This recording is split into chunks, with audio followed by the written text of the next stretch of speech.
mendidik buah hati Anda melalui kisah-kisah nyata.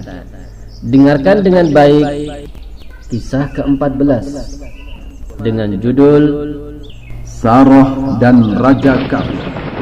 Anak-anakku sekalian yang soleh dan yang solehah, kali ini kita akan dengarkan kisah bagus sekali.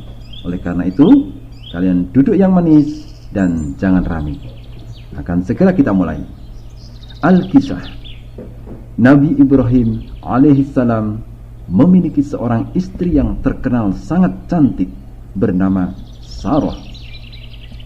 Suatu ketika Nabi Ibrahim dan Sarah pergi untuk berhijrah. Sampailah mereka berdua ke suatu negeri yang dipimpin oleh seorang raja. Ternyata kedatangan mereka diketahui oleh punggawa kerajaan. Lalu dilaporkanlah kedatangan mereka berdua kepada sang raja.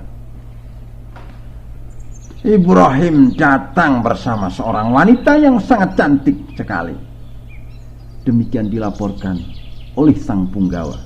Mendengar itu, sang raja segera mengutus seseorang kepada Nabi Ibrahim alaihissalam. Berkatalah ia kepada Nabi Ibrahim alaihissalam, "Wahai Ibrahim, siapakah wanita yang bersamamu?" Nabi Ibrahim alaihissalam akhirnya pun menjawab, "Saudara perempuanku, anak-anakku sekalian." Demikian tadi perbincangan sang raja dengan Nabi Ibrahim alaihissalam. Setelah orang itu pergi, Nabi Ibrahim alaihissalam berkata kepada Sarah, "Jangan engkau katakan kepada sang raja kalau aku telah berdusta, karena aku mengatakan engkau adalah saudaraku. Demi Allah, tidak ada yang mukmin di tempat ini kecuali aku dan kamu." Nah, anak-anakku sekalian yang sangat saya cintai dan yang sangat saya sayangi, demikian dengan lembutnya Nabi Ibrahim alaihissalam menyampaikan kepada istrinya. Nabi Ibrahim alaihissalam berkata seperti itu tentang Sarah demi kebaikannya, yakni maksudnya karena memang Sarah adalah saudara Nabi Ibrahim alaihissalam, yaitu maksudnya saudara seiman. Selanjutnya dikirimlah Sarah menghadap sang raja. Raja berdiri untuk menyambut Sarah, dan Sarah pun berdiri menghadap raja.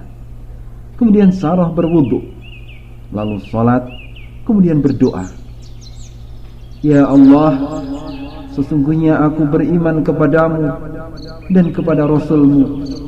Aku menjaga kehormatanku kecuali untuk suamiku. Maka janganlah engkau biarkan orang kafir itu memaksaku." Setelah itu, sang raja merasa sesak napasnya, seakan dicekik sampai menghentak-hentakkan kakinya ke tanah. Melihat hal itu, Sarah pun berdoa kembali, "Ya Allah, jika raja ini mati, tentu orang akan menuduhku telah membunuhnya." Anak-anakku sekalian yang dirahmati Allah Subhanahu wa ta'ala, dengan sebab doa ini maka Allah sembuhkan sang raja. Namun ternyata sang raja kembali mendekati Sarah. Maka Sarah pun kembali berwudu, sholat, kemudian berdoa seperti doa yang pertama, "Ya Allah, sesungguhnya aku beriman kepadamu dan kepada Rasul-Mu. Aku menjaga kehormatanku kecuali untuk suamiku. Maka janganlah engkau biarkan orang kafir itu memaksaku." Anak-anakku sekalian yang dimuliakan Allah Subhanahu wa ta'ala, setelah itu sang raja kembali merasa sesak napasnya, seakan dicekik hingga menghentak-hentakkan kakinya. Melihat hal itu, Sarah pun mengulang doanya, "Ya Allah, jika raja ini mati, tentu orang akan menuduhku telah membunuhnya." Lalu sang raja pun kembali sembuh. Demikianlah hal itu terulang hingga ketiga kalinya. Sang raja akhirnya berkata, "Demi Allah, wanita yang engkau kirim kepadaku pastilah setan. Kembalikan dia kepada Ibrahim dan berilah ia budak perempuan." Anak-anakku sekalian yang dimuliakan Allah Subhanahu wa taala, demikianlah kebesaran Allah. Sarah akhirnya selamat dari kejahatan sang raja. Bahkan ia mendapatkan budak perempuan yang bernama Hajar. Kemudian Sarah kembali kepada Nabi Ibrahim alaihissalam dengan selamat. Alhamdulillah. Sumber hadis riwayat Al-Imam Al-Bukhari rahimahullahu taala nomor 3179 dan Al-Imam Muslim rahimahullahu taala nomor 2371 juz keempat nomor 1840.